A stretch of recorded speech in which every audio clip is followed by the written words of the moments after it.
سلام، وقتتون بخیر باشه. اومدیم با یه آموزش دیگه به نام GROK سایت گروک. یک چتبات خیلی بسیار عالی هستش که مال آقای ایلان ماسک هستش و شما میتونین هر ویدیو یا هر پرامپتی که بدین براتون بسازه. واقعا دنیا شگفت انگیزی داره. فقط حواستون باشه که حتما با فیلتر شکن بخواین وارد بشین.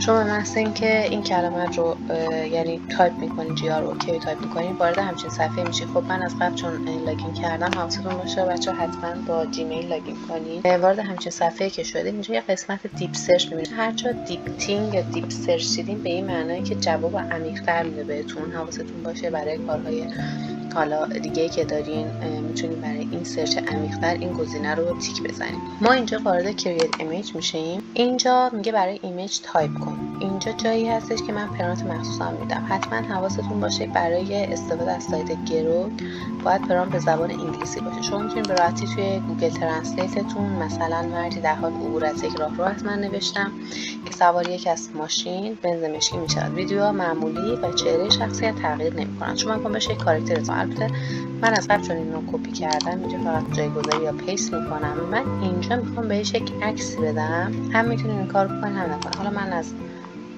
عکس برای مثال عکس پدرم استفاده میکنم. ثبت میکنیم تا بارگذاری بشه. من این پرامپت رو دادم. شما زمانی که این پرامپت رو میدیم تا عکس بارگذاری بشه گروک به صورت خودکار خودش یعنی یک ویدیویی رو برای شما میسازه که من وقتی تو این قسمت دوباره جایگزین میکنم من این بار دوباره بهش این دستور میدم که با توجه به کاراکتری که من دادم و با توجه به پرانتی که دادم برای من این ویدیو رو بساز. ثبت میکنیم تا ویدیو آپلود بشه. بستگی به سرعت حالا اینترنتتون یا وی پی ان که استفاده میکنین هم داره. خب این ویدیو برای ما ساخته شد دوستای عزیزم. میتونید با هم تماشا کنیم. خیلی راحت با جزئیات. این ویدیو خطاهایی داره از حالا اینکه کدوم در ماشین رو سوار شن، چجوری سوار بشن. من فقط برای اینکه مثال بارز یا نمونه رو بهتون توضیح بدم این ویدیو براتون درست کردم. شما میتونید هر پرانت دیگه تو این قسمت بدین بدون حتی هر توضیح دیگه بخواید